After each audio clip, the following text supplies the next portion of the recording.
Well, I want to know where they put Romanov's trampoline after he was done jumping off it like that. Man, did he ever leave his feet? Yes, I want hitting, I want checking, I want physicality, I want contact. In fact, I want more of it. It can't change from game to game. It can't change from period to period. It can't change from preseason to regular season to playoffs. It has to be consistent across the board.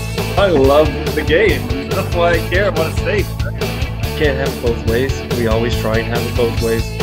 Stick was on the ice one game, and it was just a train wreck waiting to happen, and boy did it happen, and I want to see more. For me, this is one of those super easy ones. Kicking, match penalty, suspension, done. Get it out of the game.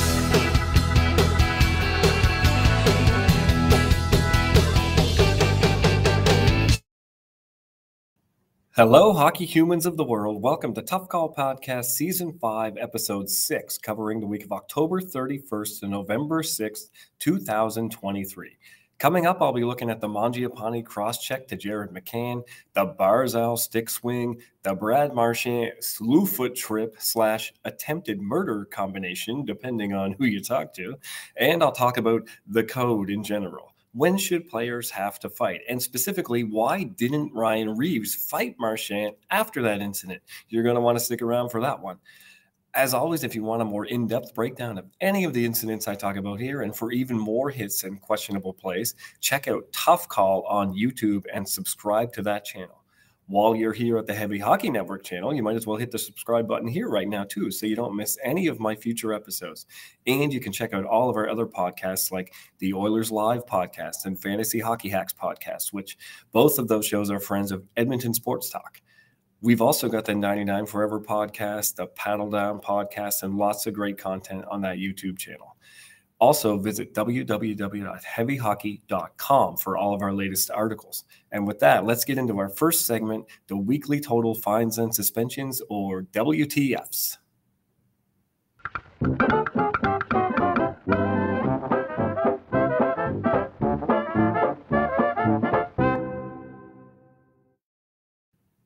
Between October 31st and November 6, 2023, the NHL issued one fine and one suspension. Over that same time period, Tough Call would have issued 0 fines and 3 suspensions. As always, let's look at the ones we agree on. First up, Andrew Mangiapane got suspended 2 games for cross-checking Jared McCann. Let's pop that video up right now and take a look at it. To me, this was a pretty obvious one. You cross-check a guy in the head and neck. You can argue all you want that you're just trying to put a stick on a guy, and you don't tell me you almost fell over. That's not what you're doing. You're not regaining balance. You already regained your balance with the first push by his butt right there. Now you're looking to try and get your player. How is hitting someone in the back of the head and neck area helping you get that puck out from under his body? Okay, I know you're just trying to pin him down. You're just trying to get a piece, but get a different piece besides his head and neck. Okay, you could say you did it by accident, but if you were really trying to do something else and you still managed to somehow hit with all that body laying in front of you, you still managed to hit the neck and the head and drive the head forcefully into the ice. If that's your accidental spot you pick, you still need to do a lot better than what you did. So accidental on purpose doesn't really matter to me. There was just not enough effort to not hit him in the head. Look at all this body you have to work with. How can you not hit something other than the head and neck area? And for me, 2 games is great for the NHL. That's pretty good for a cross-check. For me, I would have given him 8 games. That's a play that has nothing to do with hockey for me when you get into that situation. Just way too avoidable. That puts it in my 6 to 10 game suspension category, and I'd give him 8 games. Let's move on to the Matthew Barzal fine. He got fined $5,000 for high sticking. And guess what, guys? For me, this is also an 8-gamer. It's just way too avoidable. Let's pop the video up here again. You could say you didn't mean to get him in the head. Again, same thing. I didn't mean to get him in the head. But where were you trying to get him? What part of swinging your stick blindly backwards in one hand at head height? I mean, what were you attempting to accomplish? That's what I want to know. In what world is this a play where you feel, you know what, I can make safe contact this way? it's just too uncontrollable, too easily avoidable to allow and just have a fine. This is a ridiculous way to battle for the puck, and we don't want to encourage that in any way. To me, a fine's not enough for how dangerous it is to swing your stick at that height. So for me, again, this is a play that has nothing to do with hockey. It's an 8-gamer. But in terms of saying that I agree with them, I agree that the NHL recognized this as an offense that needed supplemental discipline. I realize my scale is just a little bit different than theirs. So I'm just going to take what I can get from them, and glad that they recognized these two particular incidents as things that were worthy of supplemental discipline. But I am going to show some of the ones that they missed here. There was a slewfoot by Ty Dellandrea. And for me, slew footing is always something that has nothing to do with hockey. It's always going to be a minimum of 6 games. So this already, you know, there's going to be a 6-gamer for me. And this one here is just, it's too avoidable. When you watch this clip in passing, it just maybe looks like he barely clips him, but he really does reach and drag back and pull that foot. Like, there's really a lot of intent there when you really look at it. He's not just accidentally clipping. Look at how he extends that leg back and then pushes it forward again. So to me, that is beyond anything that would just be construed as an accidental trip. So that's a true slew foot. And for me, like, even in the NHL rulebook definition for slew footing, you don't need that arm extension. You don't need to have the arm pullback. It's just the act of using your leg to kick the legs of an opponent out from underneath them. To me, if you add the arm pull, that just makes it a more egregious act. So you'd get a longer suspension for that. This one here, there was a lot of foot extension. You're lingering it for a long time and intentionally pulling back. So to me, that's still a slew foot. Automatically counts as 6 games or more. And this one here, because of the force, 6 games, but still get it out of the game. You can do better. Next one, Brendan Dilling, boarding. Now, those are all the ones that are suspensions for me, but I just want to show you, because people say, well, what are you going to do? Suspend every hit? Well, every time you show a boarding, you say it's a suspension and this isn't a suspension, that. But that's not true. This one here, I just want to give an example of a minor penalty for boarding, because it's clearly forceful to the boards, but he doesn't go really straight through and drive, but he does not do enough to soften it. He ends up leaving his feet. He ends up extending into the hit and pushing his opponent towards the boards in a situation where he knows it's a dangerous proximity to the boards, but he doesn't really go out of his way to deliver a lot of force. He leaves his feet a little bit, but he's more going across the grain and pushing his opponent towards the boards. So to me, it's still boarding. It's still dangerous, but there's not enough force there to really be that concerned about it. It's just a hockey play gone wrong, which to me is what a minor penalty is. It's just a hockey play gone a little bit wrong. So that's an example of a minor penalty for boarding to me, with no supplemental discipline required. I'm going to give you another example, an illegal check to the head penalty. So this Adam Fantilli check, to me, minor penalty. Not every hit is suspension worthy. We see here that he takes kind of an interesting angle of approach. He doesn't try enough to get through the core, but there's no real explosion or extension into the hit. It's just a body check that targets the head a little too much when head contact was avoidable, which is what illegal checking to the head is, but it's not excessively dangerous, or the player isn't going out of their way enough to put supplemental discipline in here. It's just avoidable head contact. So that to me should be a minor penalty for illegal check to the head. And then there was something that came up, the Connor Garland play with Derek Ryan. Some people were asking me about it. I thought I'd show it. Is it an elbow or is it not? No, it's not to me. There's no penalty at all. Let's put it a little closer maybe. So this is just a player that's trying to shield the puck, and his arm comes up.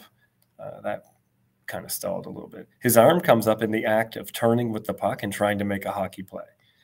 So there's no intent with that elbow. It's just a player shielding a puck and using his arm in a routine hockey fashion that happens to catch a player who's leaning his head in. So no penalty at all on that play. It's the last clip I'm going to give you. In this section, we had the 3 suspensions and then a couple examples of a minor penalty. And then we have this one that wasn't a penalty at all. And with that, let's move into our next segment, which is Incident of the Week.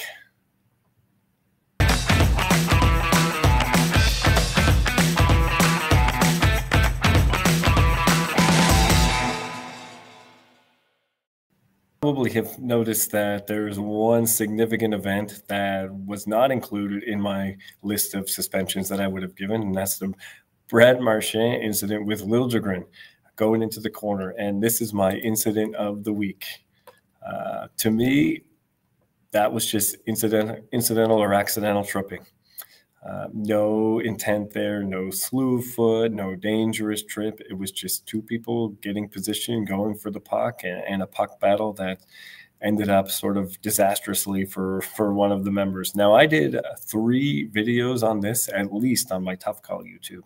One was just a clip, and then one was saying why I thought it wasn't a penalty, let alone a suspension. And then I did a 3rd video as a follow-up to try and really spell out an in-depth dive into why I thought this wasn't a penalty. And I'm going to put the clip up again, and I'm sorry. I just see 2 people going for the puck. And I know it looks like he puts his foot in there or stick in there, sorry, and jackknifes him. But in my in-depth video, I explained all the process of what he's trying to do, at least in my opinion, obviously. I think he's just trying to take away his opponent's stick by going on top of it. And unfortunately, the opponent at the same time is trying to put his stick in front of Marchand's body. Sorry, I went too far there. So you can see Marchand is just trying to stop Liljegren's stick from reaching for the puck. He's got his stick over top of his opponent's stick, whereas Liljegren is putting his stick in front of Marchand's body and trying to box him out that way. And he actually moves to his right to cut across Marchand's path of travel. And that is what ends up putting Marchand's stick in between his legs. It's not the act of Marchand. It's just the act of 2 players trying 2 different methods of blocking their opponent. And one method happened to get Marchand's stick stuck in behind his heel. Just accidental, unfortunate results, but really, I always ask myself, what would I have done differently? And I think I would have probably done the same thing as both of these players. I would have done one or the other. I would have tried to put my stick in front of the opponent's body or put my stick on top of the opponent's stick. And based on where they were in relation to the puck, it made sense that Liljegren looked like he was going to win the race and stick his stick out and get the puck first. So naturally, it would make sense for him to try and take Marchand's body away to put himself in a position to protect the puck. And naturally, if Marchand is going to lose that race, his only hope of getting the puck or not having his opponent get the puck is to try and take his stick away so he can't gain proper possession. So it just makes perfect sense to me what both of these players did. And unfortunately, it also, you can see the physics of how it ended up the way it did. It's just an accident. I'm going to get into more at the end in my Here's the Thing segment of why we can't punish just because it's Brad Marchand. I'm sorry. I know that's what you want me to do. I know that's what people are saying. They want to hear.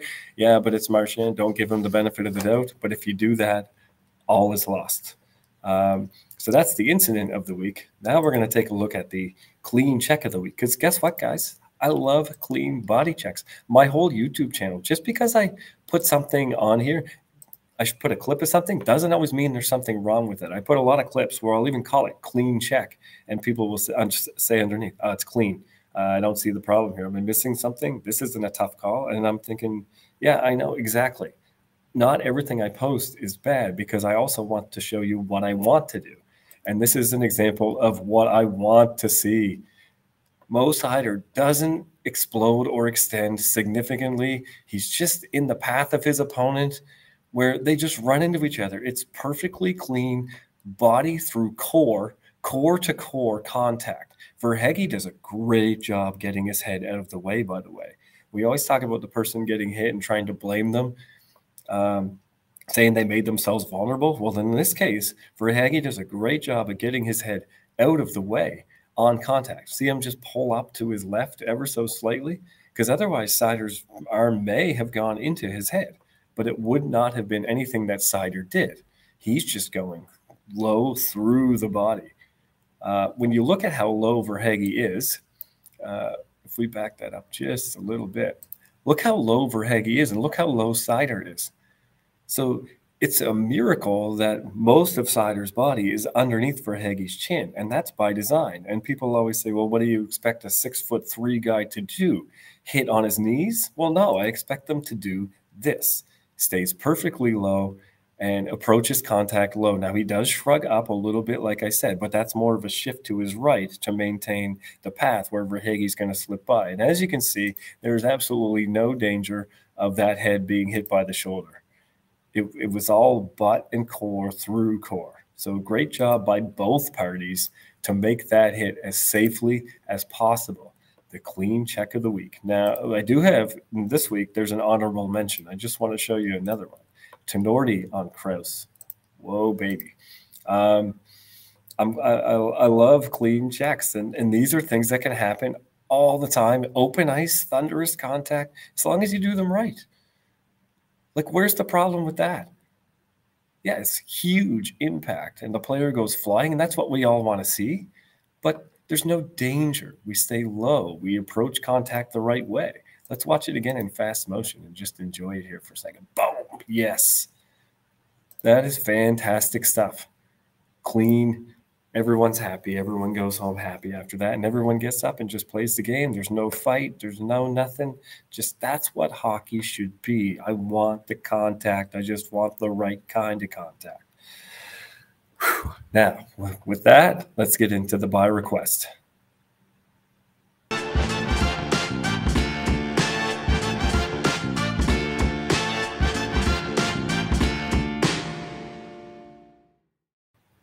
By request is the Sebastian Aho knee on knee with Adam Fox, but it's not a knee on knee. It's just an incidental collision between two players trying to take the same ice.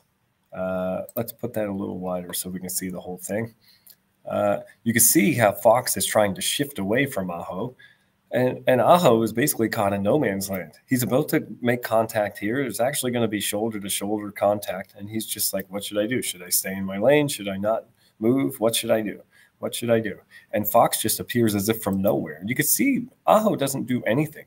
He maintains his posture. He's going in a straight line. His legs stay the same distance apart, and he's just getting ready for shoulder-to-shoulder contact. There is absolutely no shift, no leading with the knee, no driving forward motion. There's not even any extension when he thinks he's going to miss, because guess what? He's not really trying to get much of a piece of him at this point. He's just in survival mode.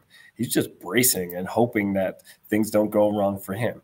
Fox actually creates that situation by trying to avoid the contact and pushing himself out to his left.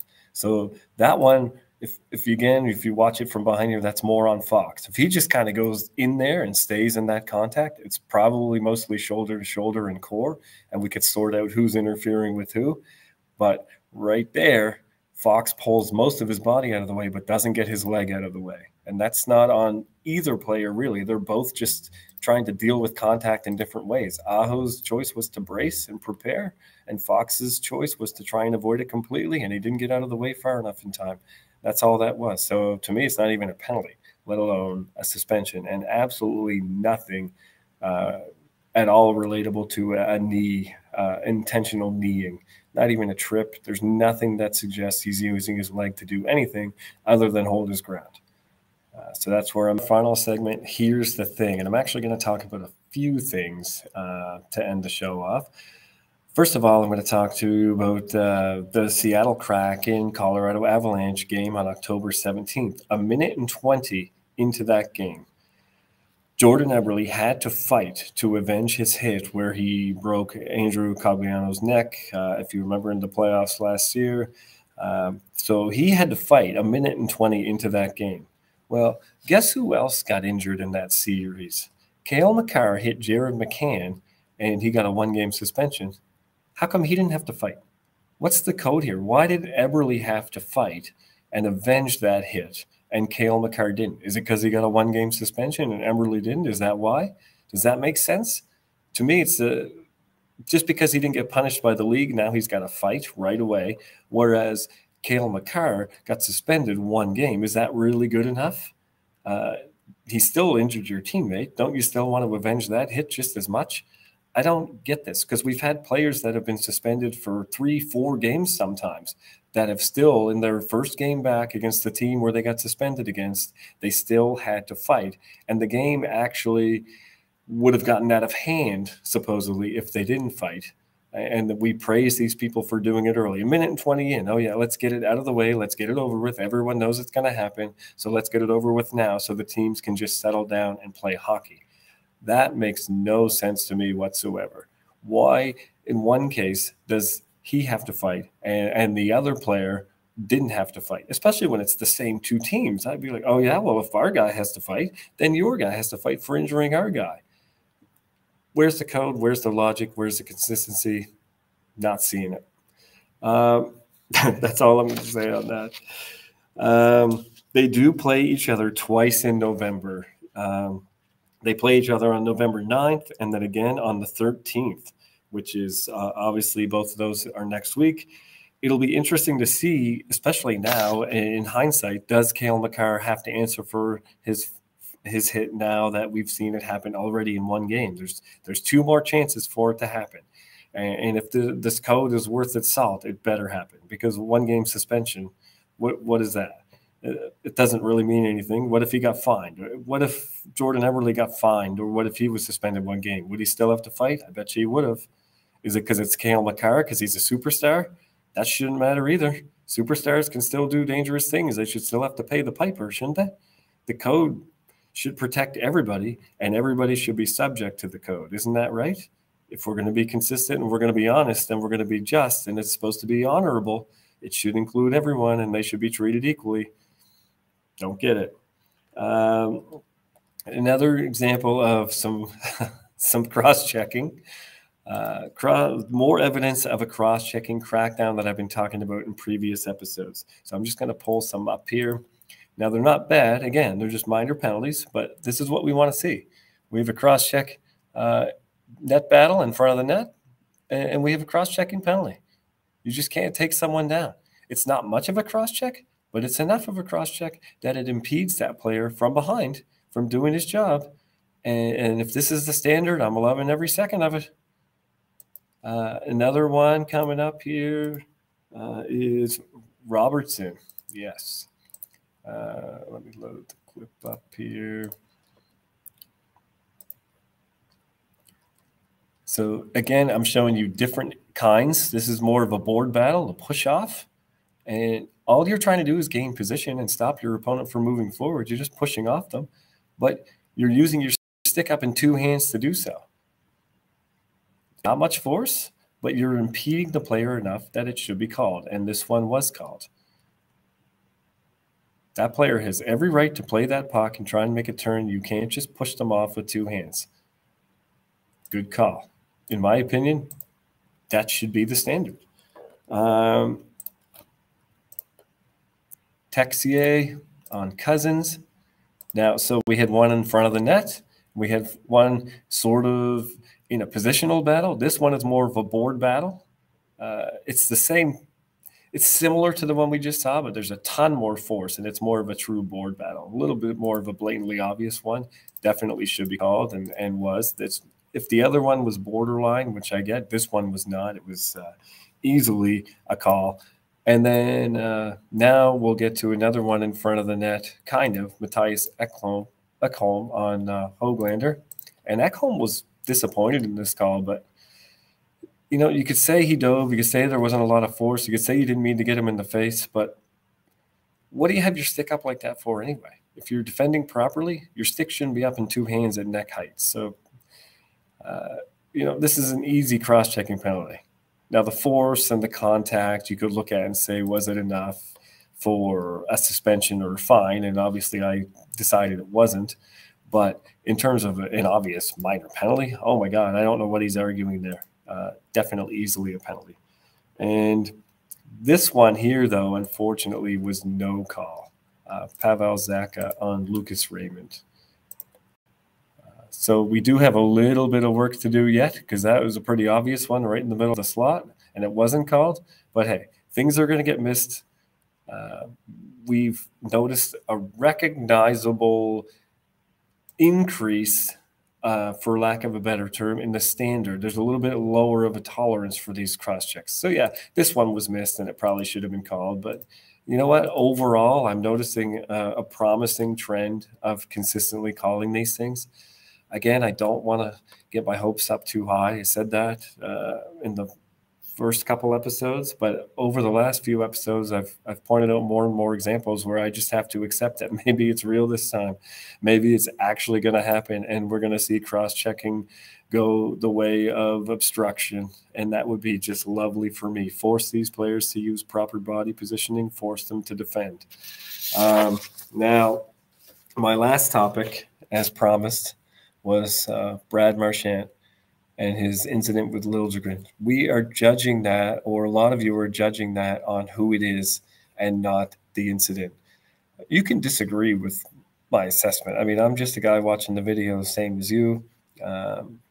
This is my take on it. I'm just looking at it in my experience as a hockey player, and I try and put myself in the position of those players and say what I would do differently. And in that case, I don't know if I would do a ton differently than either of the players. It just sometimes things work out poorly for one or both parties involved in an incident. In this case, it just worked out pretty poorly for, well, kind of both of them, because Marchand's stick was lodged in behind his leg. So it didn't work out well for him either. He couldn't free himself up.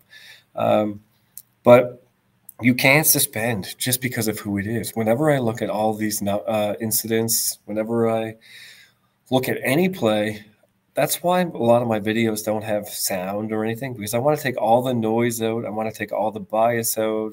I want to take all the emotion out of it. And I want to just look at the incident. I'm going to remove the team names, the numbers of the players, the jerseys, whatever names they are, who they are. I don't care. I want to remove all that noise. And I'm just looking at two players, player A and player B, and what's happening with the incident.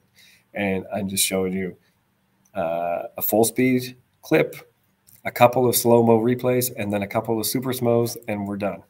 So base it on what you see, not who you're seeing it done by. That's one of the hardest things to do.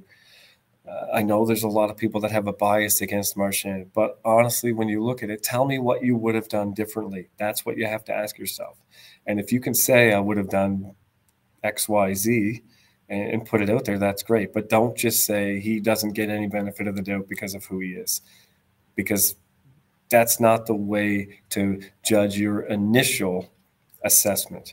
Now, having said that, later on, if you decide that that's a penalty, if I had looked at that and said, boy, that was bad, he should have done better with the stick, and then I use player history to figure out what the length of my punishment is or what the punishment will be, that's okay. That's when that comes into play. Player reputation, player history, that's when that comes into play, is after you've determined it to be a penalty and you're deciding what is the appropriate punishment.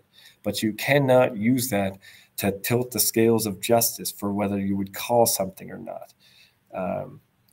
We shouldn't ask that of any officials, and we certainly shouldn't do that ourselves if we're trying to be serious about player safety. As a fan, do it all you want.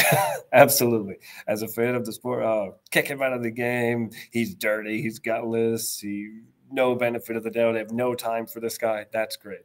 But that's not where I'm coming from. I'm coming from someone who's trying to be objective and consistent across the board and protect every player from every team. And therefore, when I'm issuing suspensions or recommendations and coming up with analysis, that's how I have to treat it. I have to remove that. But if you guys want to argue and debate that all you want, that's great. But don't drag me into it, because I can't do it. I put out a video on the Heavy Hockey Network channel, of course. That was super popular. It was about the lack of response by the Leafs anyway. So as a player safety component, as a person who's promoting player safety, I'm not looking for revenge. But as a person who's watched people try and justify to me, hey, this person deserved that cross-check to the head because of XYZ, or hey, they had it coming, or you can't suspend this player because someone else just did this to him, so it's fully justified. In that context, in that universe, how did the Leafs not respond to this? I'm the last person to sign a player just to have a thug on my team, just to have a player who's going to play 3 minutes a night and fight, and he's there just for protection. I'm the last person that would want that to happen. But if you have that on your team, if you're going to ever use that, if not now, when? When is a good time? I mean, we see people say all the time, I don't care if the hit was clean or dirty. I see a guy on my team go down, I'm going to protect him, I'm going to defend him, I'm going to go after who did it to him. And that is the whole purpose of this player. And yet you're telling me at no point in the game did he go after them. No point in the game did Max Domi go after them. No point in the game did Tyler Bertuzzi go after him. You got grit. Where's your grit? This is when you need your grit, according to the type of grit that people think the Leafs need. And, you know, I put a video out about this and saying the coach should have put him out there. That's right. Now, I did make one mistake. They weren't the home team. Okay, they didn't have last change. But they certainly had a lot of times to put that matchup on the ice and take care of business throughout the 2 periods that they had left in the game. And they didn't do it once. So why do you have that player on the bench? If you're going to do something wrong, let's do it right. Okay. That does it for Season 5, Episode 6 of the Tough Call Podcast. Thanks for watching, and see you next week.